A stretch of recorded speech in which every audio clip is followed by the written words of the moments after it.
Welcome, everybody, to another edition of the Adjust the Mic podcast. This is episode 175. Last week I said 173 and we were 174. Okay, adjustment. 175, guys. Hello. Colleen is a guy now. And Colleen's name is Brent. Hello. Hello, Brent. How you doing today, buddy? Fantastic. Thanks for joining us, man. So Colleen's husband, Brent, is joining us for a guy's powwow. Very We're going cool. to nerd you out tonight. Thanks for coming. Yeah, appreciate it. She at home, like working real hard, like cooking dinner and like cleaning up, and kids are running around taking videos. I had to rush and cook dinner tonight before I left, or else she would be starving right now. Figured as well. Okay, yes. Also with us, we have a new name, Specialty, in the house. That's me. Greetings. What's going on, man? It's been a good day. Yeah, man. Good weekend. Yeah. Glad to be Good, here. man. I'm glad to have you back here, T. Yep.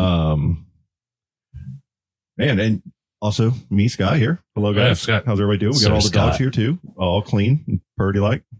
Won't leave me alone. Yeah, they all got groomed yesterday, and they're all so happy. You could totally tell the difference. Just totally chill. I'm glad I can hear now that there's not panting in my ear. Jelly, she's about it. She'll pant right next to you, and then at night she like snores and grunts and makes all these weird noises and farts. And Yeah. dude, she's something else. We've been struggling with that with Remy lately. Yeah, He wants to like touch somebody at night, like be laying with like a like a paw or his head or even his tail. He wants something touching him. And if you push him away, He goes to the other person on the other side of the bed, then then Thaddeus up. it's a pushback. he goes back and forth all night. So you guys are playing like dog pong. I wake up in and I'm bed. like, why is my back hurting? I realize I'm like half out of the bed, supporting my own weight, like sleeping. Yeah. And he's all like Yeah, he's all sprawled out. T, you ever sleep with the doggies? Yeah. Yeah. On them 3 dog nights. Like I know you don't have a puppy now, but like would you ever let the dog sleep in your bed? Not the last one, but like I had a dog. Yeah, if they're like short haired and I keep them clean. I had a dog named Nugget. Yeah. Before that, who was, he'd hop up there, but he was clean. Yeah. He was pretty well behaved, except one time I had a nightmare that I was like at a sewage plant or something. And I woke up with him and he was like, his haunches were in my face. Talk about.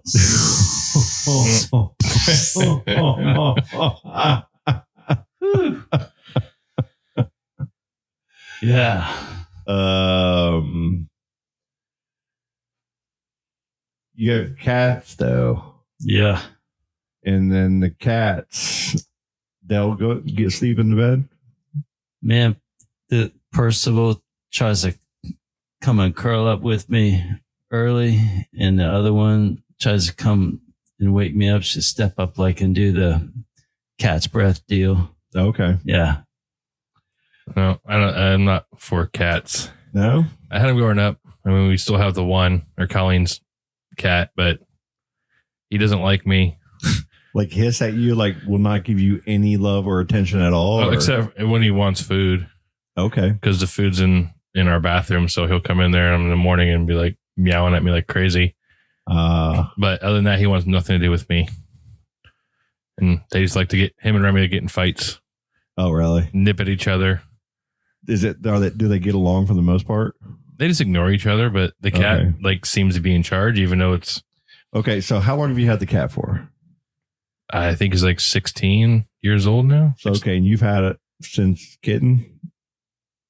I think. I don't know. It was well before I was with Colleen, so I have no clue. Okay. Gotcha. Yeah.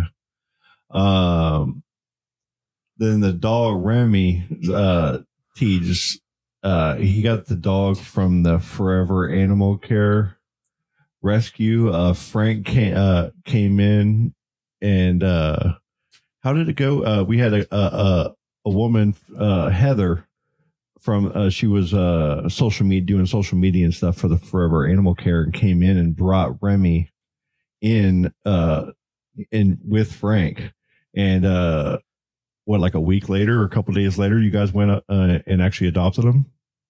Yeah, it was. Was it the next day? It was like a week or two because he was still there, and Colleen's like, if he's there next week, we'll go. And then they've had him for a long time. Beautiful. What's the breed? It's a mix of. They say he's a pit and pointer mix. Yeah. The doctor thinks he's a Dalmatian and pointer. Okay. You can totally see both. You can see with the skin color and everything. Yeah. You can see some of the spots where it could be a Dalmatian mix as well. This dog is so awesome. He's like, I feel like it's missed. Like he's so dense and like strong, but he's like so soft hearted. And your kids are like riding him, chasing him around, pushing him around. The cool thing is they get along so well. We never trained him like officially, I guess, or whatever. But he's smart enough to understand the difference in each kid. And their temperaments. And, so like our oldest Declan, he likes to be rough and so he'll bite his arm or play bite his arm and, get rough with Declan. Keegan, he just wants to be licked or just cuddle or ride him. And Quinn hates him. So he stays away. It's and to get a dog rescue a dog that really needs a home and love and all that kind of stuff. And to hear that be the end story. That's cool. And his family's dynamic and everything on top of everything. It's so special and so awesome. And like Blue, that's where I got Blue. That's where I got Butters, and it's all from Jeanette and them up there. And it's, that place over behind Tycho. Tycho or Arthur Dunn? Or Arthur Dunn, I'm sorry. Okay. Off of Garden Street there. Yep. And Singleton. And back behind there, they used to have an animal. Was it more of a kill shelter? I think it was. And it was just straight up pound before that. It was a straight up, like I think it was a county. The county dog pound. Yep. And it was known to be a kill shelter, if I'm not mistaken. What do they call that? It's where they cremate but rendering. Jeanette, they took it over the building all by donation. Did y'all see that post in Facebook not long ago? I don't know. They asked for the food. They went online and asked for food. And when they came to do the drop off, or UPS, whoever. It was Amazon the next day. The next day, it must have been the big 40-pound bags. It must have been 100 or 200 bags. It said it was the entire Amazon box truck was full of food. Whoa. Just for them. Nice. And one call out for help. That's cool. She can call out for help and it'll be somebody, I need a dog to get to Melbourne for a doctor's appointment because we're getting it done for a donation or for something. And somebody in the community will go, hey, I'm not doing anything today. I'll come get that dog. And then they'll come in and pick up the dog and take it to the appointment and bring it back for her. That's beautiful. And sometimes she can't get the help that she needs, That's why you always see me sharing anything that she does on Facebook. I share just as much as I can see. Yeah, we try to help. Yeah. They had their water shut off a couple of days ago or last week or something like that. Whoa. I didn't see that one. And someone went and paid, and the power bill went and paid $1,400 for just some random citizen was like, hey, I'm going to help you. I'm going to go pay this bill for you. And took care of it. It's crazy. That's nice. They're good people though. It's amazing.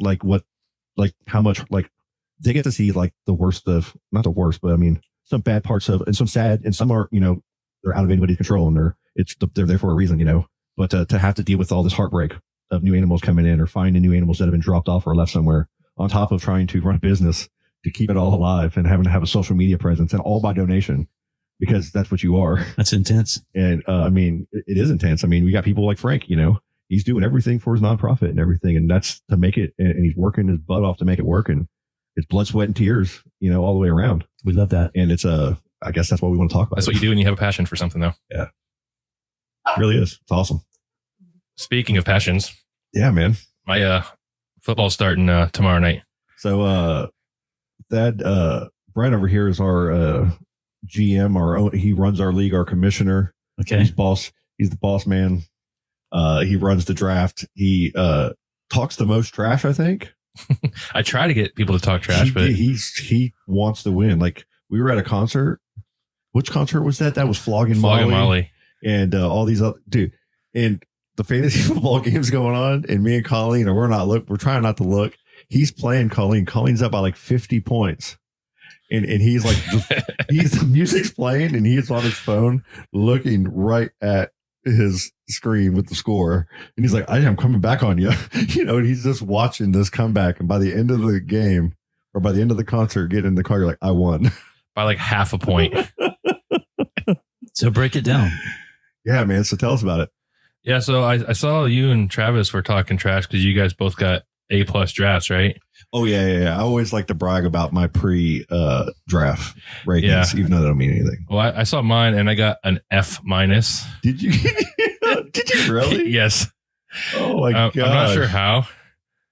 I was... Does that bother you? No, I was like, no. Yes. The only thing about like that's a yes. So I didn't really want to play fantasy football this year. I didn't either, if I'm being honest. I just like enjoying the games. Yeah. Watching my team and not have to stress about how my fantasy team's doing. Like, this is the year I'm just going to take off and not do it.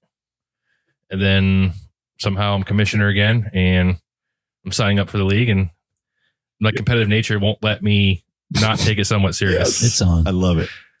I kind of drafted like the best available every round. So it was like a manual auto draft type thing.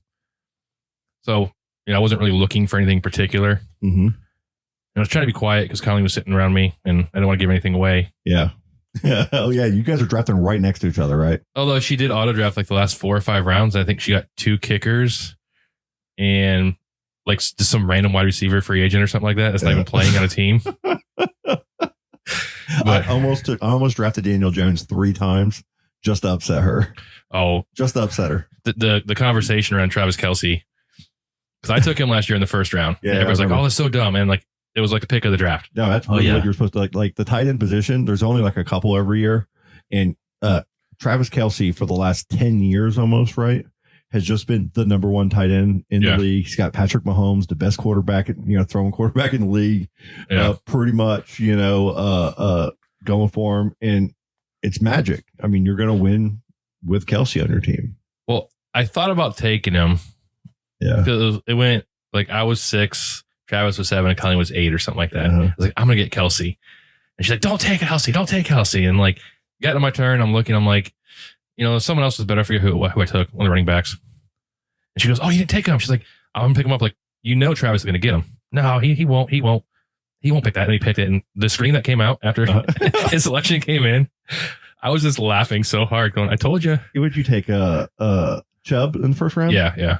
See, Chubb's my running back in 2 or 3 in 2 other leagues. I have one with just my family, and we're a 10-league team like this Yahoo one is. Yeah. And it's fun because it's my cousin Shona and her son Caleb. They live out in Arizona. And then I have a cousin Tim, and then his son Yosef that live out there as well. And so it's Arizona versus Florida pretty much, and then a little bit of Kentucky because I got my brother in it. My dad is in it. My uncle Gary's in it. So I got a bunch of family all in this thing. I got Caden's in it, one of my cousins. And my dad, I think it was my dad or something. And Jared, one of my good friends, Jared, is in the league too. He's one of the family members now. And Jared won last year, and everybody came back this year and was ready. Everybody's against Jared. And it's just so awesome. You know what I mean? My brother is all about it. I got my brother in our office league. It's like 19 years in now. The top team will get like $1,150 Nice. We all got our draft done. What games are in 2 days, right, Brent? Tomorrow. Thursday. Oh, well, yeah, today's Wednesday. So Thursday night, tomorrow night's first game. Yeah. Lions and Chiefs. Is that the Thursday night game? Yeah. This is how out of touch I am. I feel like I did great in all my drafts, but I don't know who's playing who first week. I don't know any of that stuff yet. I have not looked. The only reason I know is because it's the Lions, and being a Lions fan, I'm like, yep. Well, you guys got that Jamar Gibbs, Jabril Gibbs, yeah, running back that everybody's won. Everybody's drafting high. The problem is like I don't watch like sports related shows anymore, or really read about sports. Like I have no clue who any of these players are. And I say about maybe 5-6 years ago, I kind of really stopped paying attention. Gotcha. When ESPN sort of changed, I used to be like, wake up, Sports Center was on ESPN all day. Yeah. And I kind of got away from that. So like, it's become harder and harder to do fantasy football or fantasy anything for that matter. Like when you don't pay attention as much. Okay. That's good. Like get you in this conversation. That's cool. I like learning. Fantasy football and stuff. Have you ever played it, or have you been a fan of football or anything? Yeah, I've been a fan of football. Yep. Yeah. I ain't played in a fantasy football. What do you have a favorite football team or one that you've ever followed over the year, kind of thing? Like I'm a Dolphin fan. Yeah, I mean, I'm not much to brag about. I guess. And then there's college football. Yeah, I'm a Raiders fan. Okay. So was it the Raiders when they had Gruden? Raiders well before that, like early days, like was it Gannon? I think it was quarterback like years ago. Madden coaching. Rich Gannon. Was it Madden coach in there? Was Madden a coach way back? I mean, he's really old, man. So we got to like really think older. Okay, how about this? I remember when I was a kid, we were playing football, and it was Dallas and Denver, I think, in the Super Bowl. And everybody's okay. That's hyped like about Elway that. and Aiken. Or am I wrong? And Bradshaw Totally back wrong. in the day. Yeah. That was a long I grew time up ago. with all that, you know. Heck yeah, man. And I still remember Shannon Sharp's ankles, man, when he's just cutting corners, just like, yeah, dude. Damn. He Shannon Sharp was Shannon Sharp, yeah. he revolutionized part of the tight end position, him and Tony Gonzalez, I'd say, right? Yeah. I mean, Gonzalez for sure. yeah. I mean, Sharp though, I mean, man. they're both Hall of Famers. So There was a time when Denver went Terrell Davis. You had Elway the last couple years with Terrell Davis rushing for 2,000 yards. yeah, They had a wide receiver there. I can't remember his name, but he was just killing it. And then you had Shannon Sharp, the tight end. There's only a couple things I remember about Denver though. Is like remember the playoffs against the Jaguars, like when Mark Brunell was there. I remember him, yeah. I remember watching it in Jacksonville. It's just a weird memory I have. Yeah. I don't remember like much about older players if they weren't like Barry Sanders or Brett Favre or Yeah. Well, and you have a point too, because ESPN changed big time.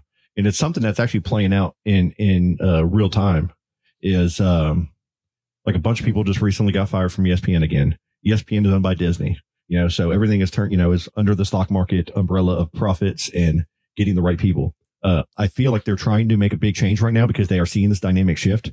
People can put on a YouTube channel, like if we had a good enough content, we could put up a YouTube channel, record, and get enough of viewers to compete against ESPN in viewership. Yeah. Okay. And so what are they doing? And it's been happening. Look at what's his name? The big one that they do that's on YouTube. I can't think of the name right now. what, Pat McAfee? Yeah, Pat McAfee. He did a YouTube show for years, a sports show, and he was a kicker for the Indianapolis Colts. And he's got a great personality. He just has a great voice. The way just their humor. He can talk about the game of football from a very internal point. He played with Peyton Manning, so he gets Peyton Manning on the show. Then he gets Aaron Rodgers on the show. He gets his old Irsay and all his old coaches on the show. He gets everybody on the show. And the big thing that he did is he was interactive. So he has co-hosts, and they're all sitting on there with him, and they're all on the internet watching people talking on the internet. They're all researching, and everybody, and they're talking, and everybody's a part of the show. It gets so big that they just give him like $100 million or 60, like a huge contract. Well, he had that $100 and something million contract with DraftKings or whatever it was. Oh, that's okay. Yep. And now he's got out of that now.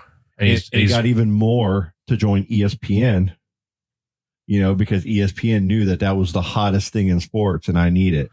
The problem is like it's censored now. It is, yeah. See, it is. It's censored. You can't cuss anymore, which hearing everybody cuss, and to me, that makes it so authentic because that's how they are. And that's what everybody's wanting, is that more real life. We've been getting spoon-fed reality TVs that are scripted for so long. You know what I mean? That this YouTube stuff, from some of these guys in the podcasting with the, keeping a real language. It don't smell right when it's all boxed up, huh? Well, the fans some people are not happy about the change. Like, oh, now you just jumped the shark or joined the dark side, when you had your own thing going, probably killing it, making a good life, but making that Disney money, you know what I mean? Yeah, but how many times has that happened to other shows and people in the past where it's like so many, you get bought and then all of a sudden it's just like you never hear from them again. Yep. 6 months later, they're done. I mean, a lot of the guys from ESPN, they all had something else going to get there too at some point. It's all been a turnover. I just saw Chris Mortensen retired today. Oh, did he really? Yeah, from ESPN. Man, do you remember what was the guy that used to do the callbacks? Chris Berman? Yeah, man, he was the best. He was still there, I think. He got pretty old and didn't he get cancer or something happened? He was there last year. I don't know if he made it through this round of firings or not, but anyway, yeah, we're we're in it deep in fantasy football right now. So the drafts are all just happening, opening, tomorrow night. Yeah, we kind of held off a little late because normally you do it like the week prior, but I'm kind of glad you did because we had 2 other drafts to do that started that last Monday, one in the day, one a night draft. Yeah. So this started perfect. You're doing it was, and that draft 1 minute was so perfect. Yeah. So yeah. Otherwise, smooth. you're sitting there forever just waiting on stupid people. So you got 1 minute to make a pick, and there's like 16, 17 rounds. And it's a lot of fun, man. So it's all fun, online. but it's very difficult to like if I asked you, hey, do you know who the starting receiver is for the Raiders this year? Right? Like you have to like know that type of thing about like every team in order to do like halfway decent. Speed type on ChatGPT. Well, here's what I would say. Can I counter you, Brent, and say I know what you can do? What's that? Because I know what Jared, I know what all these guys that follow all this stuff all the time do. You set it up to where you get an app on your phone called Roto World, and you put all your players in there to give you alerts if anything happens, whether it's injuries or promotions or demotions or anything. Right. So when you get alerts on your team, or you can set it up to watch certain players and stuff. And get reports, and every day they're sitting there paying attention to that. And then on Twitter, if you get on Twitter, and if you get on there and you follow the players on your team, like their accounts, because you'll get up to date stuff about them either through their listener or their followers or them on post. And it's more real time, and that's how these people are competing. And I know, but I don't care to do that anymore. I know. It's like, I'm with you, dude. I don't either. I got life and family. Yeah. And other joys of life. Yes. Like I just don't have the time or the need to put that effort in. Thanks for saying that. And I don't knock anybody that does, because I did it for so many years, but I just can't do it anymore. I could not, like, I am struggling to even be excited about it this year, if I'm being honest. I love basketball. I love watching my Orlando Magic. I don't care too much about fantasy basketball or any of this stuff. When fantasy football first came out, it was such a fun way because we were all watching so much football, college and professional. And it was for all of our friends to get together and meet up at a bar and do a draft and argue and make trades and negotiate. And at the end, somebody wins some money. It was fun. It was before it was like the thing to do. Now it's like a multi-billion-dollar industry. Yeah. Everybody's got a platform. Everybody, like people aren't drafting together anymore. And the ones that are the ones that'll survive and will always do it. But it gets like every year I try to say, this is my last year. Like last year I said, this is my last year, guys. I'm done. 2 months before the draft, they're like, it's 19 years. You're a commissioner. You can't leave. You know what I'm saying? And then you're just like, I want to leave. I want to leave. Like Charlie used to always say that, and he's still in our league too, and it's, I can't leave. And then someone will say, well, let's do one with the family. And then my brother and all my family was like, yeah, let's all do a league. And I'm like, I'm with them on it. Like, if you do one, so I'm in 2 leagues. If you do one, you might as well do 2. And then we had this Adjust the Mic League start up. And then even this year, I'm like, we don't have to do it again. I don't know if we do. I mean, can Brent can Brent do all the work? I liked it when Travis was commissioner a couple years ago. Yeah, maybe we should. Hey, you can foist it. He was very good at it. Yeah. Hey, and you like how I threw it at him? Yeah. I always like to brag. I think I called him a poopy pants or something. Or Debbie Downer, or I forgot what I called him. I was rather tired at the moment, so I didn't really read it. I always like to, before the league starts, we have a thing even for the Magic. We always in our office we do a $5 bet, and we all guess the record for the season, and we have a post-it note. And so throughout the season, everybody comes and checks on the post-it note and see the progress and who's going to win and all that. I love that part about the Magic. Yeah. And doing all that kind of stuff. I just don't feel it the same. That's like a simple office pull. It's not like putting in a bunch of effort. Yeah. I used to love doing like I forget where it was. We had like $5 buy-in and they had a sheet of all the games and you had to like just pick the winner. Pick the numbers, pick the win. Yeah. And they have the ones where like the squares that you buy the squares. Yeah. That's all fun for like big games like the Super Bowl. Man, doing it all season, man. Betting all. Now you got DraftKings and FanDuel where you can go in and pick daily fantasy, daily lineups. For a while there, we're putting $20 a week or so in there. Okay. And trying to like pick the best basketball. And I'm such a fan. And when you're too much of a fan, I feel like you never win in them because you just kind of get your homer picks and they're not probably the analytical best ones to choose or whatever. Yeah. And I just don't want to bet, man. I don't want to spend all my money gambling online. What are you giving it to? Like FanDuel, DraftKings. You able to do that now? Oh, yeah. You can just write on your computer. It wouldn't let me do it because I'm in Florida. It says, you know how to install it. Florida. I haven't done it in the last couple of years. Unless you have like a VPN. But I used to do it all the time. I'm curious too because like, we're talking about ChatGPT and stuff. Mm-hmm. And I remember seeing an article like they're using it to invest in the stock market. Really? And it's like, okay, here's $1,000 to start. How fast can you make me $1 million? And people are like running these like scenarios through ChatGPT to like try to do it. I wonder if it would work with like gambling, like on games and stuff too. Well, I know it's really good at math. Supposedly it has certain filters in it that block certain devious things. I thought it was stock market stuff, but I could be totally wrong. Devious? I don't know. I think if the information is, I don't know. I wonder if it would work. It's weird because like I'm gonna try it. I've been working with it a little bit for work. Yeah, tell me. And the thing about it is like, yes, I guess it's a big complex algorithm, right? The thing people I think a lot of people are failing to understand or just now understanding is this only gives you the information as based on how good of a question you ask. Yes, exactly. And that's the big thing. It's like, I was using it with my mother-in-law if we were trying to plan a trip for the kids. And I went in there and I typed in like, hey, we have 3 children, there are special needs, their ages, blah, blah, blah. We want to do a road trip within, 8 miles of Titusville or 800 miles of Titusville, put all these parameters in it and it spits out like an itinerary right to you. Wow. It says, do this, go to this place, here's the place how you get your tickets and, here's a hotel to stay at and here's a rest stop. Like that's convenient. It's awesome. Yeah. It's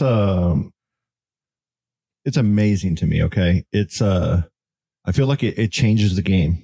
And I think humanity needs to change their mindset about whether they think it's good or bad from an informational standpoint.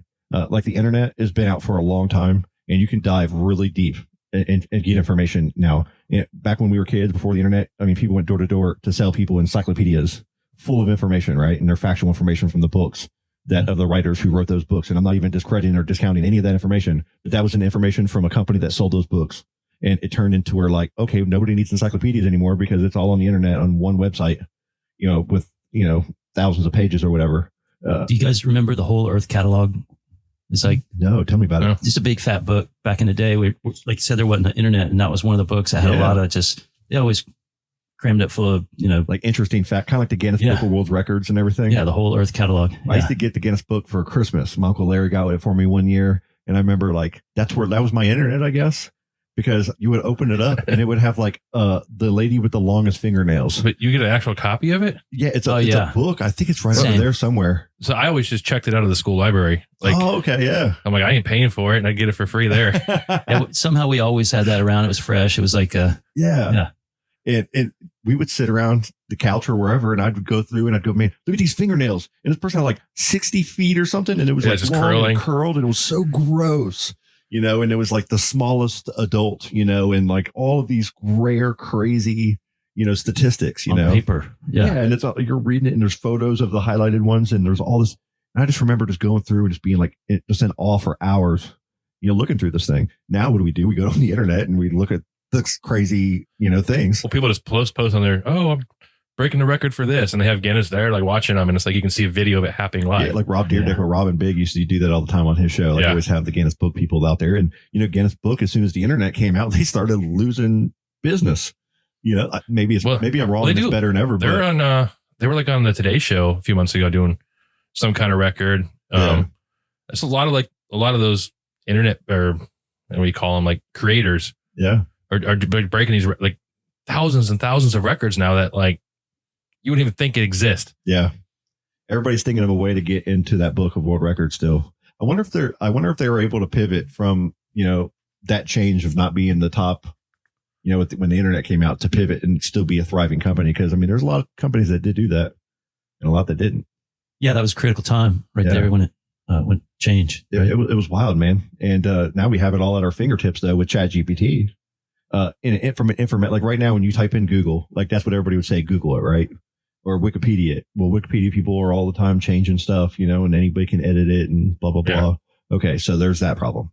And then there's, the Google, where it's such a business model now that, the algorithms and how it's done is the first like page or two, half the time, you're either having to pay a crazy amount of money to get that kind of viewership on a piece of information that regular basic information doesn't have that kind of added value anymore. So what it is, it's all ads. So when you type something in, it's some kind of algorithm that puts an ad there for you to try to click on, because that's how they're making their money. So you got to weed through a bunch of stuff to get to where you want most of the time. For ChatGPT, you can throw something in there and it's going to give you a real intelligent answer. And just like you said, however you input it in there, it's going to give you some, like I can say, hey, this is what I like about it is you can give it an added workflow within your question. So you don't have to rephrase your question multiple times to get what you want. So I can say, hey, hey, I was messing around the other day and I was like, hey, let's make a Frank Robb anthem, for the ears, for ears and for his nonprofit. And we'll turn this anthem into a song. We'll find somebody to sing it, have T produce it and it'll be badass. Right. So I go in there and first I say, okay, I have this guy, Frank Robb. He did this. He went to Chicago and helped get a chance to the snapper, and like I started putting some of that in ChatGPT and I said, could you make me a song? And it made a song and I read it and I'm like, okay, that was kind of cool. I said, but like, can you take some of this out and then like add some of this to it and like make sure you put the ears in there and put this in there and this. And, let's make it. Can you put Oh My Garage in there and make that part of the chorus? And then it would say, sure, no problem. And then boom, it gave me another version of it. And then I kept saying, I wouldn't have to rephrase the question. I would go, hey, that was cool, but can you make it more this style? Yeah. Like if you want it to sound like Shakespeare, the writing of the words, it'll give it in that tone. If you want to make it in a French tone or whatever composure, I want Sting or ZZ Top or whatever to be, the mindset of this writing, it'll do that for you. And Google and nobody else and nothing else can do. And when you do it, what it comes back with, this is classic. It's insane, right? It's great. Like, isn't it good? We're going to hear some of this. Want to read some of it off to you? Yeah. You got to sing it or anything. Okay. Sing it and make it perfect. This one verse here says, first try. From the Florida swamps to the Windy City, Frank Robb's here and he's so witty. Say Chance the Snapper became a star. Oh my garage, Frank, you are. Yeah, dude, that's so good. Could you imagine someone playing that with the right theme and like whether it's a country or whether it's rock or whatever? And that's the problem, and that's what's happening with your writers guilds and your actors guilds is these contracts that they had were arcane times before the internet when it was like you're paying per VHS sales.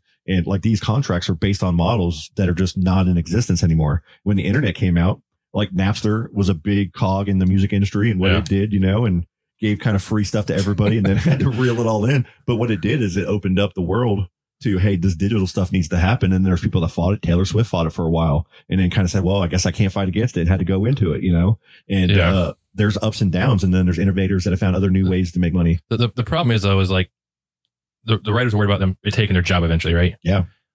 The technology is not there yet. Because there's a lot of like writing a script for a TV show and there's a lot of rewrites happen on the fly, and nothing was going to replace a person sitting in the room doing that, right? Because the computer doesn't know human emotion, doesn't understand that yet. Yep. So I can't have that human connection to the audience, I don't think yet. But it's getting close, but it's a couple years away, but the writers are worried about, well, I can't do that now. But if we don't protect ourselves 5 years from now, oh, for sure, we're going to be screwed. So now's the time to renegotiate because now we kind of understand and see a direction. Yeah. So I mean, I get it. And everybody should, I feel like in your heart, if you feel that you need to fight for yourself, then fight for yourself. You know, if you don't feel like you should, then you're not doing what you should be doing.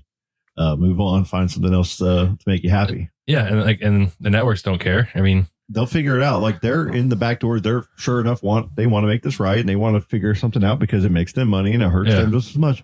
But at the same time, it does get like capitalism and it gives, if you are somebody who is a forward thinker, okay, and you see, okay, there's troubled waters ahead. Yeah. You have creative people that get paid a lot of money in think tanks and all kinds of groups are, what can I get the most out of my money for? Like investing. There's a lot of mathematicians and people out there. People are using ChatGPT now probably for ideas and advice on how to level up and make money. So it's a fine line. Like technology grows fast, man. You could be striking your way out of a job. If you fight too hard, I think you should strike, but I think there's going to be a middle ground here where everybody's going to be happy. But I love seeing that a lot of these big time actors are standing up for the little people that really need and deserve it. You know what I mean? I think it's going to be a different environment when they do come to an agreement. I mean, look at CBS, like, for example, they have Big Brother on now because you don't need writers, right? And they extended it. So they're making like 100 days versus like it used to be like 70 or something like that. So they extended that. And then they have Survivor coming out this month and they're doing 90-minute episodes the entire year. And like, boom, their primetime slot on Wednesday night or whatever is covered with 2 shows. You know, they don't need the whatever they had, NCIS and all that stuff because they're like, screw it, we'll just do with reality TV. And it's already getting ratings. Like, God, you're so all of these stations too. Those are the stations you can get with your bunny ears, no matter where you live. You know, as long as you're close enough to a tower, because a lot of people aren't living in the realm that a lot of us are living in too, which is the streaming world. Like the streaming world, where all the battles and all the companies are battling and happening. But there's still a very large portion of society that isn't about that life and trying to have that expense or have that amenity or have that even capability. Antenna TV. Where you're on antenna TV. So you're watching your football, your channel 2, 3, 4, 5. You know, you have your TV land. You have, hopefully some sports, whether they give it, you know what I mean? You have your channel 13. What is that? Your local, one around here. You don't have that without cable. I guess you don't, do you? No, that's right. You got that's a Spectrum channel. I think it's 3, 6, 7, 9. 2, 35, 9, and 2. So NBC, 35's Fox. 2 or 3 Spanish channels. Yeah. Telemundo's part of NBC, I guess. PBS kind of deal. Yeah, PBS. 24 maybe it used to be. And CW. And that's it. But I mean, you get enough people, to watch Big Brother on just basic free TV. You're making money still. I don't know. Well, they just it's any Disney owned channel is off of Spectrum right now. Yeah, they're about. They did it right before the football games this last weekend. Like first football games of the weekend. First, opening season. Oh, we're sorry. And then they tried to publicly blame Spectrum, and then Spectrum turned around and publicly blamed their channel. Disney. You go to like the Food Network the other day, and I was like, "We're having a disagreement with Disney. Like, we're not going to pay the $2 whatever billion they're asking for." Yeah, until Disney becomes ungreedy. Like, sorry, you're out of luck. And so Disney's like, "Well, we'll just make it all under ourselves." And I'll tell you guys what, people. I hope. I mean, between Disney owns what? Disney, Hulu, ESPN, ABC. They can control like a lot of the market. Paramount Plus has their app. Peacock has their app, Hulu, right? Which partners, and it's all under their umbrellas of what is that? Is that Disney? Yeah. Is Hulu Disney? Yeah. Okay. So Hulu's Disney. So if Disney took Hulu and they took all their Disney stuff and they put it all under one, app and everything, then you got those people. Yeah. Then you have your Spectrum, and your Cox Cable and all the, the cable networks that are still out there, Charter or whatever. I don't know who's who and what right now, but then you got Amazon that has their movies and their channels, and then they have their TV channels. They have TV channels now. If you have Amazon Prime, if you're a Prime member, which is what, a couple $100, 150 or so a year, then you get those free TV channels too.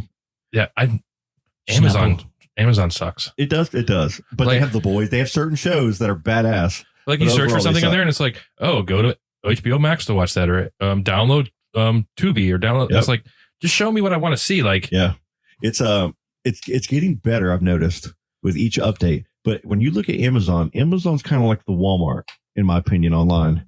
It's like I got the most. They have a lot of stuff. You can get it really fast. It's the convenience like that a Walmart is in real life in a way, Yeah. but they don't have the best quality goods. You know what I mean? Like their platform's not the best. Well, certain things. Exactly. But like their platform for the internet and buying things, fantastic. Yeah, they're shopping. Like Audible could be a lot better, I feel like, because I have Audible and do a lot of audiobooks, and I feel like they could do a much better job in giving me suggestions based on what I've already read and reviewed and everything. Yeah, we use Amazon Music, and we love that. Do you? That's the only thing we've ever used. Colleen's like, well, we should get Spotify. I was like, why? Like, they have any song you'd ever want. And we have a family plan. It's like $10 a month. It's dirt cheap. It's like, we use it every day. I wish I jumped in their ecosystem sooner, because I got into the Apple TV one at first, or the Apple Music one at first, that I do like a lot. Like, I love it. Yeah. But Amazon was like already in my package at the time. You know, like I could have just got in it early, used it, and got used to it and loved it. Yeah. I never did. So when I went to it, I liked Apple's one, but then I got into Spotify, and then I'm hooked on it right now, man. Yeah. Like that's where I got rid of everything else and just under that for now. Yeah, so it'll change. I don't have the patience to change. I change way too much. I always can't make up my mind. So I'm in so many DAOs and trying to teach me Logic, make Logic better for me. Hello, Studio One now. Let's do Audition.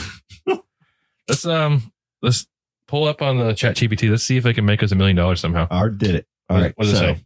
I asked it. I said, if I start off with $1,000 and want to make $10 million, what venture gives me the best odds? Turning $1,000 into $10 million is an extremely ambitious goal that creates a high level of risk.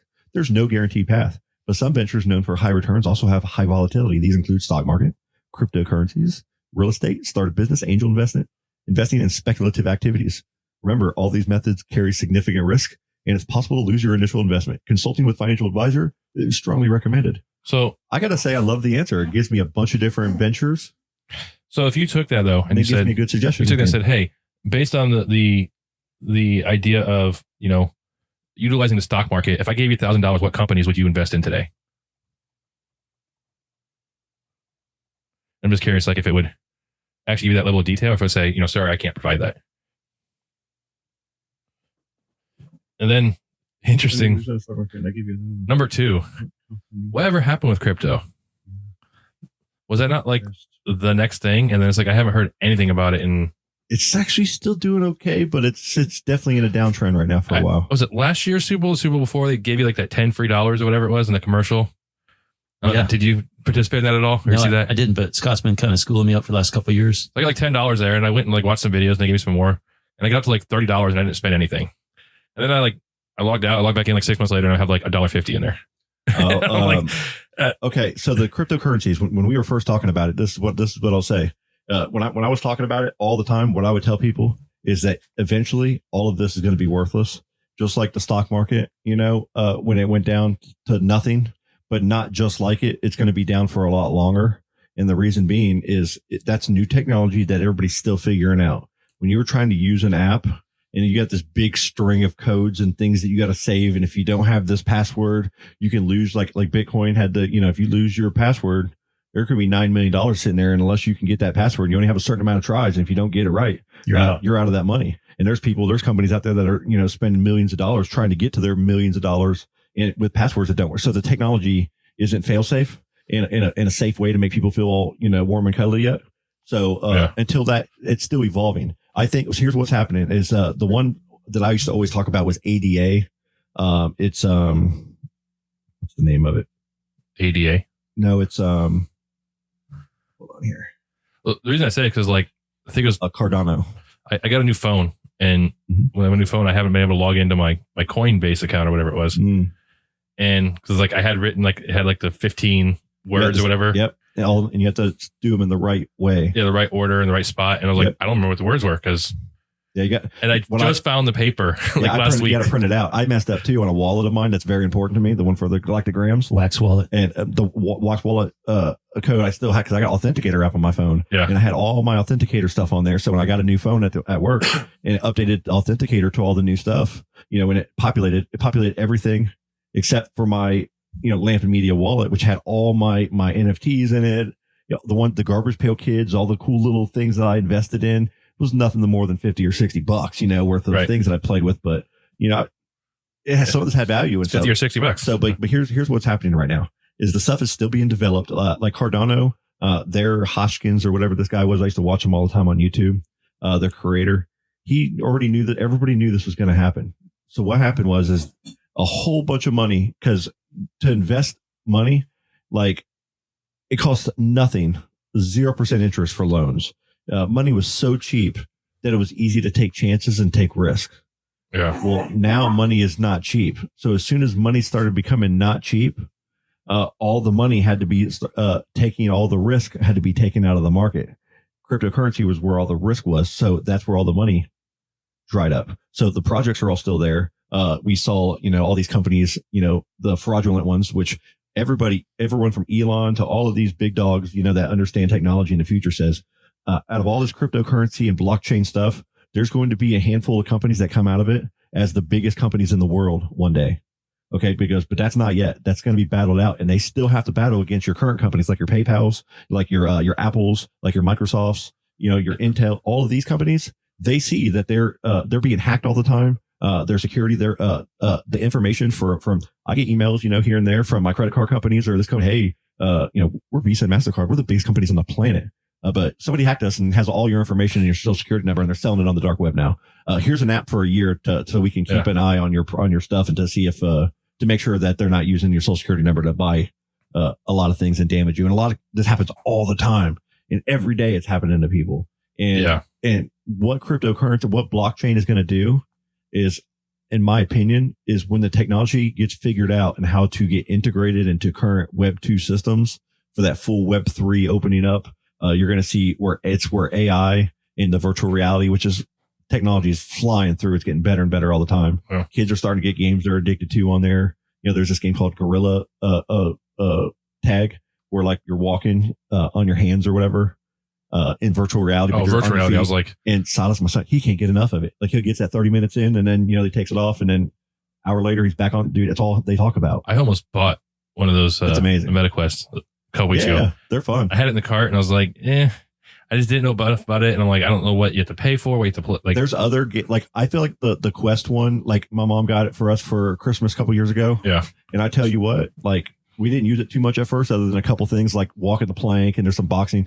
They have some fitness stuff on there. They have some games on there. They have golf games on there. They got all these athletic games on there. They got these tag and funny games on there. Yeah. And they have all these promenades where people are just walking around and talking. I think it's the best open box, get free stuff, maybe spend $20, $30 like you would on a PS4, some $50 on games.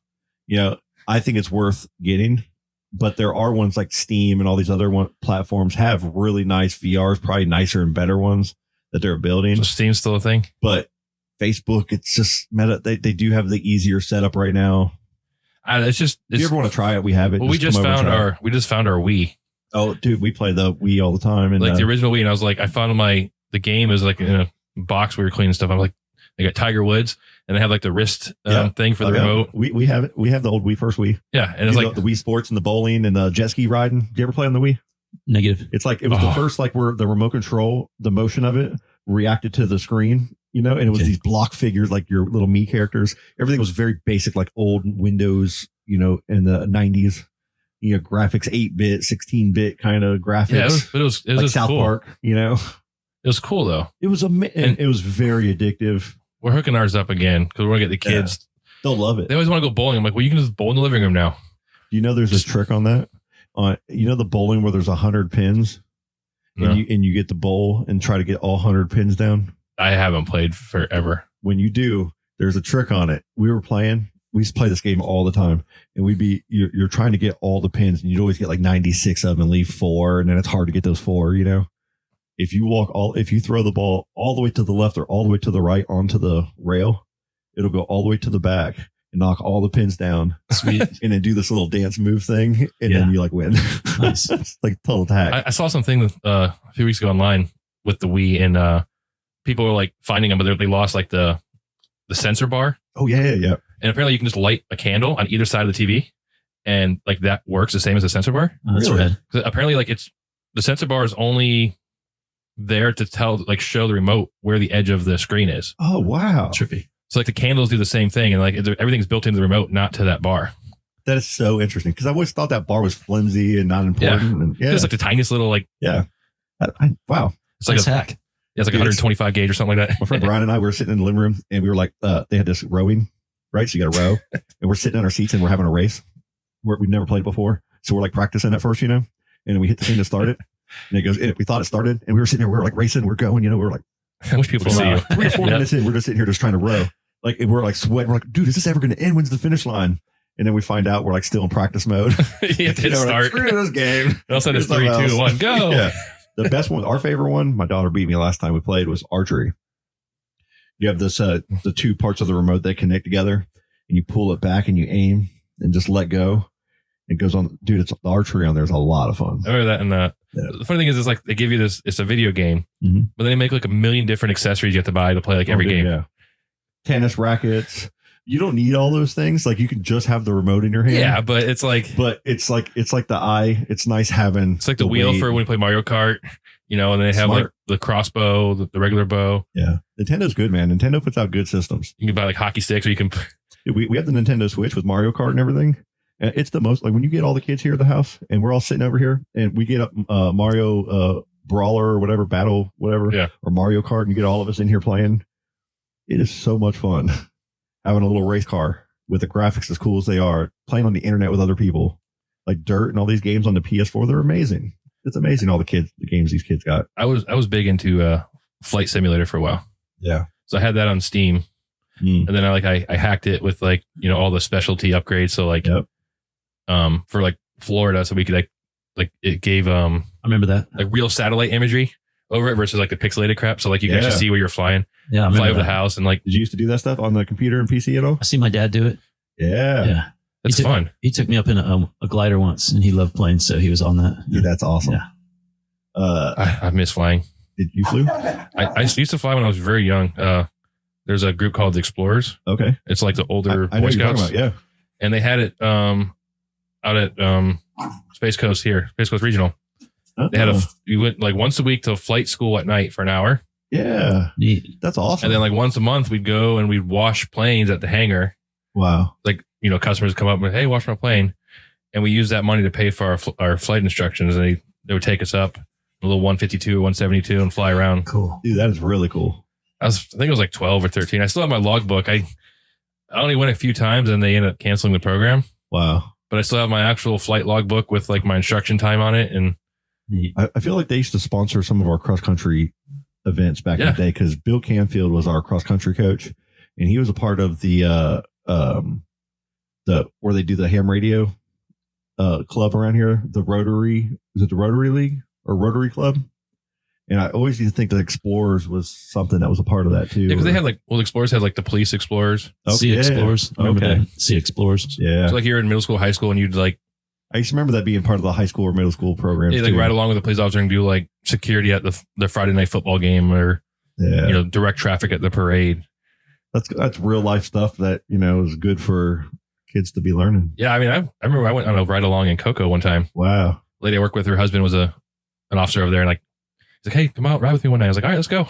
That's cool, though. That's a cool experience. Yeah, it was cool, except for like, I wasn't like out of the car.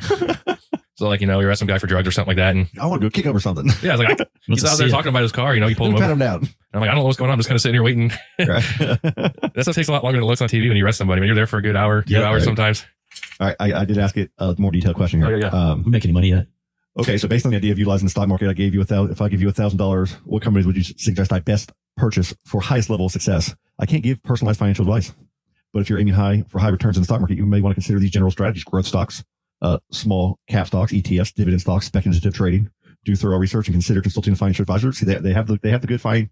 So it basically reworded the first answer. That's all. And then each time you do it, now if you tell me name all the growth stocks on the NASDAQ or whatever, it will give you the information just like you want from Google. That's what I'm saying. Give me the 5 top performing stocks over the last 6 months, or like what are the top 5 over the last? Yeah, that makes sense. 5 days. I mean, and I guess it's like a matter of asking the right questions or in the right way. Box it in, yeah. As of my last update on September 21st, I can't provide real-time financial data, including performance of stocks over last year's market conditions are subject to rapid changes, and stock market performance can vary widely over short periods.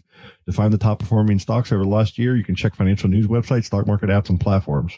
Do your own research and consider your investment objectives. I'm telling you, man, these guys are smart because they know what these arguments what we're doing right now are the arguments and the conversations that all of these big dogs have been having behind the scenes before they release this out to the public from the very get-go. Yeah, and they've been putting little filters and screens on it. But what's happening is people are making YouTube videos and content based off personal experiences, and they're kind of skewing what they're asking it, and then they're skewing the narrative of what they're getting out of it because the people aren't really making the money. But what it does do, but is this the free version? No, this is the paid version. This is the 4. Well, this is just ChatGPT, right? Yeah, this isn't. So I'm sure over time they're going to come out with like a financial advice thing or something, like a paid subscription or something like that. Now if they do that, totally, I would totally think that will eventually be something. Like I was mentioning earlier, like we're trying to plan a trip, and this guy I follow online, he goes to he uses this app called Guide Geek, which is basically ChatGPT but for travel, right? Yep. And he goes and he was in he's been in France for the last 30 days. And he has to challenge. I want to eat 50 types of cheeses over the 30 days I'm here. Or he's in Barcelona. He did 10 fish, 30 different 10 fish over 30 days, And he asked Guy Geek at the end of it, hey, where am I going to go spend the next 30 days?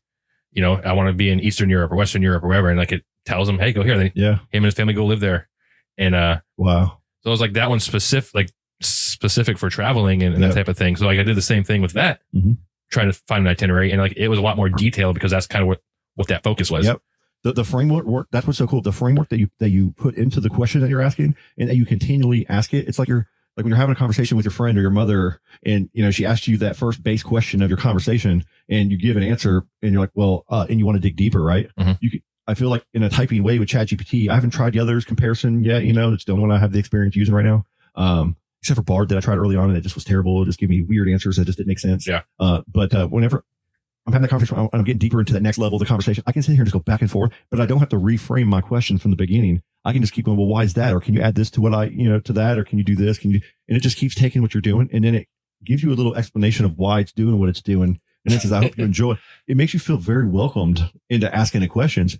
Like the one thing that, why do we want to know things at a basic level? Because we're born with a supercomputer on our forehead. Exactly.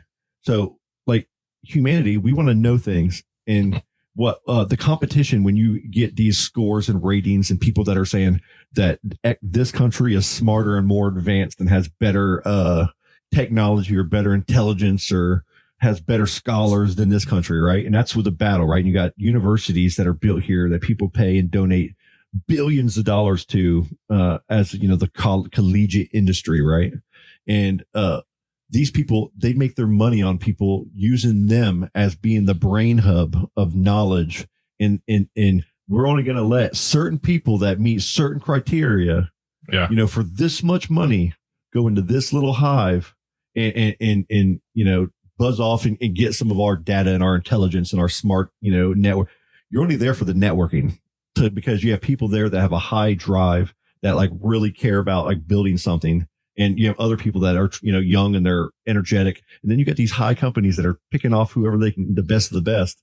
And then the rest are either doing their own thing and becoming big companies or they're failing and they gave all their money to the other people that are better. And now you have ChatGPT for $20 a month. You can type in a question to it and you can say, I want every philosopher, that's important over the last 200 years, to answer this question. And you can sit there all day and say, if I ask the philosopher this question, it's going to give you an intelligent answer immediately that you're not spending, $5,000 for in this class with a bunch of other students. And really what you're doing is partying and hungover anyway, and getting that information. If you really want that information, we need a brain hub that has it.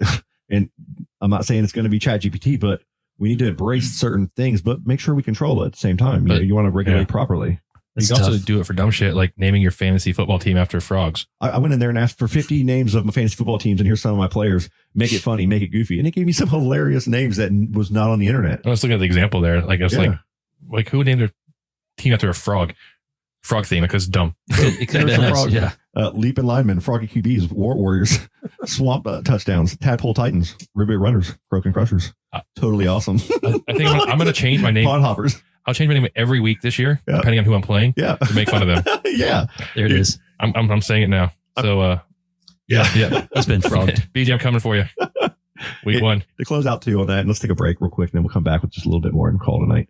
But the big battle I feel like right now is you have places like the Khan Academy that give out free information. It's all grade level K through 12 school that you can go online from home as a kid and right now the parents don't have time because they're all working, but the ones that do have somebody home, a lot of times they are homeschooling nowadays. And you have so many tools to give your kids an education, and they're, 13, 14 years old, already taking college classes to where your normal school kids are still going to 18 years. You know what I mean? And now there's a lot of middle schools and elementary schools that are doing the STEM stuff and helping. So when you're in high school, you can take college courses as well and graduate early as well. That's and get ahead and for nothing, for cheaper money, and not having to pay those college tuition costs and everything. And then there's online colleges that are doing it a lot cheaper and getting people degrees, and they can go do what they want. Mm-hmm. People aren't valuing degrees anymore because they see that, once you go through the whole college experience, then this is Van Wilder life for a lot of people, man. This is just like the experience and having fun and getting away and being a young adult. And that's awesome and all until you started raising the cost of books and tuition and everything to make it so expensive to now people are in debt. And then they're, like my buddy who's a pharmacist now is still paying, 20 years later. That's why I just 15 years later, paying a lot of money for student loans for just a few years of schooling. That's why I didn't go to college. That's the problem for a lot of people. And that's why people require job requirements, like for teachers right now. They're so hard to get a teacher. They're starting to go, okay, well, you don't really need a degree. We're just going to put you in there as long as you're, got your wits about you and stay out of trouble. Keep your head down. Yeah, it's different, but it's, I think it's cool because if you're a person that didn't want to be like in school all day till you're 18, you can speed things up and learn a lot and also be outside. Yeah. It's the whole battle of like working in an office place or working from home. Everybody learns a different way. Everybody excels a different way. Yeah. Everybody wants different things. Everybody can be happy doing different things. We don't need everybody to be the same. Uniqueness is what makes, things awesome. I feel, let it go, embrace, but be concerned at the same time. Technology's fast. Things are quick, but I don't know, man. It's pretty hot right now. Yeah, and you have you have people that are trying to protect their investments and their their huge bank accounts that they've acquired over the years, and they're trying to transition into this crypto. To finish out that thought, is to cryptocurrency is a challenge, and blockchain is a challenge to everything that's not, because it has not been hacked yet to any knowledge. The way it blocks things. The only thing that's the problem is now is how is it going to connect properly and securely and stay locked in? And that technology, there's a few companies out there, man, that are kind of doing some really cool things once this thing becomes reality. And I don't think cryptocurrency is going to survive in its current state. I think it's going to be in some other form. But as soon as Apple and iPads came out with games with little apps and little things that you could buy and keep and stuff, these little NFTs and these wallets and these collectibles are going to be turned, and they already are turned into mortgage contracts that are binding through without having like the court system involved, through like a legal binding contracts that are digital, and it's like it has to happen. You know what I mean? Those things are happening, and as that develops and grows, it's before you know it, I think it's going to be our kids or generation. They're going to be growing up downloading apps that are in that next level of internet. And we're going to be sitting there going, in my day, you know what I mean? Cokes were 10 cents. And I just think that's what it is, man. Yeah. And it's the rich are battling the new want to be rich. These images no longer can exist. Want to be rich. We got a bunch of 89-year-old people, trying to hold on to power right now. You got a bunch of young people going, let us be in charge, It's spicy. Take a break. Sounds great.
Those people get handled for blocking the highway?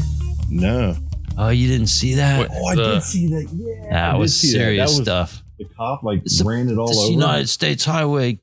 Get your asses on the ground now. All They of them try just- they try pulling that crap over in like in England somewhere, and like they cops put- like, oh, we'll write you a ticket. Here we're like, this is America. yeah, they busted through it with the truck. You saw that? Yeah, he's like hauling butt, Yeah, doing yeah. donuts, come back through it. And as soon as that one woman gave him any flack, he had his gun drawn, told him, all y'all get down on the ground. You trying to kill somebody? Look at the line. Yeah, they were pissed. And we are back from break. We're going to keep this pretty sweet short because we have been going for a while, I guess, and I did not realize. We're going to get into the mud, right? Let's do it. Burning Man. Yeah. Burning Man. T, what's going on with Burning Man? What happened? Well, all I seen was the people trying to block the road and they got handled. And then I've been seeing the thumbnails of the mud bogging, people getting stuck, Yeah, man. spinning, having to stay over an extra day in the mud. Been watching that, Brent? Yeah, I saw a video with I think it was like Chris Rock or somebody riding in the back of some guy's truck, Isn't like that cool? Yeah, trying to get he was out. Thumbing his way home, man. Get me out of here. Yeah. One person did pass away. Yeah. Oh, really? That's not good. Yeah, I don't know why. I don't know any of the details. Just saw part of the news, but it was like first you had people protesting, and some of the people that were waiting in line like came out and started trying to remove this trailer thing, and then there's this big Samoan looking, like dude, just Polynesian big old guy, and he was like, hell no, you ain't messing with my trailer. Like we were keeping this trailer in the middle of the road. And it was like this battle for a while. It was just going. There was women, men, like people were arguing, almost fist fighting, And a couple punches thrown. Big line of cars going way back. Miles. It's hot, way hot. Miles. And it was just for that's the road in the Burning Man. Yeah. And road. and then One all road. of a sudden all these police Cops. of some kind show up, and instead of just like stopping, getting out and moving it, they just start running it over with their cars. It was like, oh shit. It was like interesting. It was like, I've never seen. I didn't Cops realize that was do that all before. related. Yeah. That's crazy. And that happened. And then what happens is all of a sudden, like some rain, some big heavy rainstorms were planned coming through. And if you're in the middle of a desert in a rainstorm, that equals mud in a lot of cases. Didn't it used to be a lake? It's a dried up lake bed. Like I lake think bed. so. Yeah. Yep. Probably like a bowl. Yeah. Right? Just ready for it. So when you're in trailers, there are all these builds that, it has the makings of a Woodstocky kind of vibe to where it's like, it's all just stilts and, So metal and wood. And well, in the desert, it's like something like what, less than an inch of rain a year is what qualifies a desert. So Yep. dry lake bed, water is just going to suck all that up like so quickly. big time. And it was just mud. So people were like, stuck in their, people still had a great time, they said overall, but there were some hectic things. There's a lot of famous people at these places. Yeah. Hey, Chris Rock, that was funny, man. Watching that was hilarious, and he had like for Chris Rock, that's kind of what makes Burning Man what it is. Like when we look at Burning Man, like I know it's more commercialized. It's kind of like your Coachella thing right now, and you get any of your festivals like Woodstock at one point was cool. Every festival at some point starts off cool and then turns into not being cool, I guess. Mullet Fest. Just kidding. Yeah. I'm just kidding. People love the ideas of festivals and doing these big things. But people like him could have taken a helicopter if they wanted to, right? I'm sure, but I mean, But But they want the experience. but like he gets to be an old man saying, yeah, I went to Burning Man with this rain thing and I had to thumb it up with some dude that thank God he bought a truck and could get out and had a whole bunch of people in the back of his truck. And he was just driving and smiling. There's nothing wrong with him. He's physically okay. There's nobody's hurt.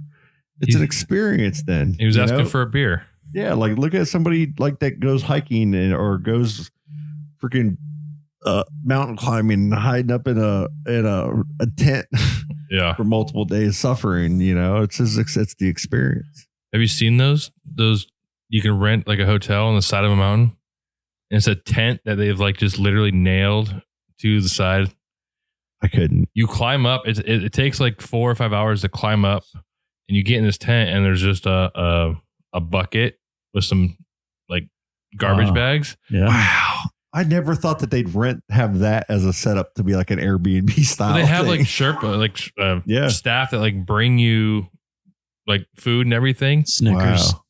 Yeah. I mean, in essence, as long as you had internet and you're just laying up there and you're like in your, I don't think you got up in internet. the air in your hammock. Yeah, like you're like in a 1-person tent hanging off the side of a cliff. So like, as long as you got some Wi-Fi, some 5G. I had a minute where I was doing the tent in a tree where you'd zip it up and the skeets couldn't get you. Over on the property. Yeah, it's anywhere. Like, dude, that'd be intense. It's pretty cool. Man. That'd be cool. Except if a bear found you, was pissed. too much of a thrill for me. Like, Do you ever tent camp or anything? yeah, well, we would go out to the islands in the river. Yeah. And we brought tents, but we So never many mosquitoes, right? used them. We just passed out in the sand wherever. Woke wherever up we with passed, sea fell light, over. the bites all over you, the no-see-ums. You'd have to, right? You wake up, you're like, why am I cold? And you realize like you're into surf and it's just lapping up against you. They got low tide and high tide were that bad. Give me another beer. Get a spider bite on Spider Island. Oh man, Oh, I've never stayed on any of the islands. I never did that. I heard people doing it though. You were one of them. it was a good time, and we never. One time I remember like we didn't have a power boat, Mhm. so we had my buddy's canoe. We got off work at Publix. We had like it was like 20 pallets. We stacked them in this 2-person canoe, put all our gear in there, and we're like, all right, let's paddle out to the island. It's a good, like, half-mile paddle. Yeah. There's no room for us in there. Yeah, So honestly. we just grab on the back and just Swam. doggy kick the whole way out there. I mean, you can almost walk, and there's some parts that you can just walk right out to it, right? Like without. Well, that's what we did coming back. We had all the girls like hopped in and we're like, all right, we'll paddle you back. We were just walking next to it, maybe like chest deep. Yeah. Maybe shuffle your feet. Oh, I stepped on a stingray Yeah. that day, Okay. right through the bottom of the foot. Ouch. That was the worst pain I've ever felt in my life. Yeah, I it's think. bad. I've That's been so bad. fortunate. Oh, man. I no. I've hit them many times with my foot, but the shuffle, Yeah. very important. I didn't realize that at the time. It's so important, I was man. probably still hungover I seen too. a lady got one recently. I don't know how. I think it was in Tampa. She got one in her middle of her back, and it was hanging off her back when they pull her out of the water, and then they had to snip the tail. Gosh. And, how do you get stung up in the back? They're quick. Man, you ever been hit by a catfish? I won't touch one because I'm too I scared. kicked a bunch of little catfish at my friend once, and they had the barb on their hooks, and he got one stuck in the middle of his back. It was hanging off of him, but yeah, it's hooky. I got a treble hook stuck in my knee as a kid. Ooh. I was fishing with a spoon for a gar. Oh my God. And I put it right on his nose, and he took it and I went to set it. Oh yeah. He spit it out, flying out of the water about 15 feet right into my knee. Yep. Oh, dang. And it was a pretty rusty hook. So me and my mom spent the night at the emergency room They getting that snipped cut it. out. Oh, They man. cut Had it to with snip it out and get my tetanus and all that fun stuff. I just went to that one movie with Chevy Chase with the fishing thing. What is it? Great Outdoors. Is that the one? Was that Dan Aykroyd and This one where he's trying to write and his wife wrote this squirrel story. Anyways, you got a treble hook in your knee. Oh man. Just the thought of like man. Or the like one a whole hand- hook through your nose or through your thumb or I fished a lot in my years. Like we used to fish all the time and I've had hooks hit me but never through or nothing too gnarly. After that time, I was like, all right, all I did was just cut the barb off and pulled it out. Yeah. That's all you can do. So I'm like, I could have done that at home. So next time I'm doing it at home. Man. She's like, yeah, it'll save me a couple $100 of bringing you up here. And it's not a bad, I mean, gosh, you almost want to have some glasses on if you're like a new person fishing with treble hook. Yeah. Like a kid. No doubt. Something. I always fear when you're fishing with people, especially on a boat, and you're doing that big cast, and it just happens to hit your ear, the hook, or catch your a car hand or behind a bridge. something. Yeah. Any of that stuff. Ooh, they're going at it now. What'd you do, Silas? Silas leveled it up, man. You got him going. Are they all fighting for that bear? I didn't know he was sitting back there. Butters is like super protecting his stuffed animal right now. He was protecting that ball earlier for me. Oh man, guys, I think we should call it a night. Okay, that was cool. Yeah, it was a good time.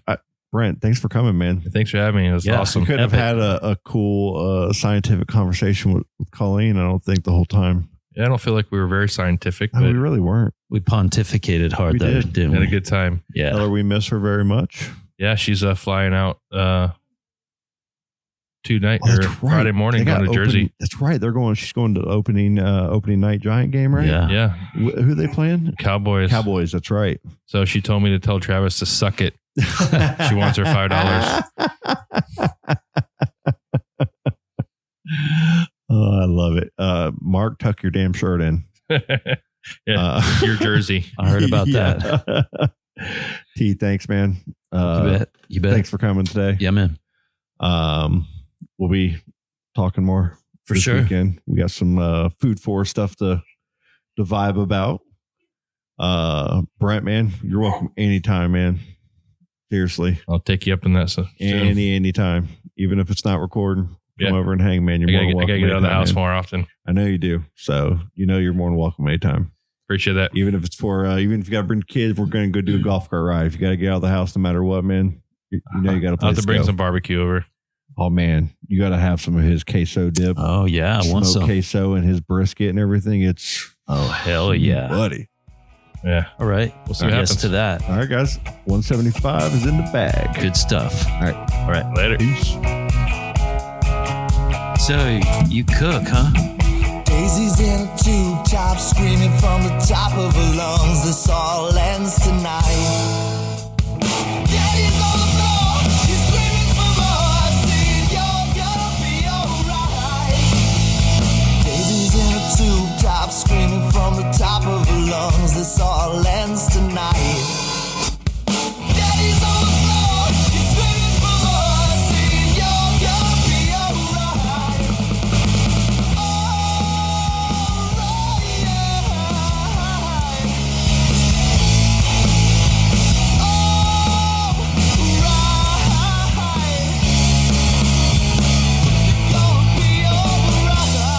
Dude, that's just killer. Oh, dude, that was awesome.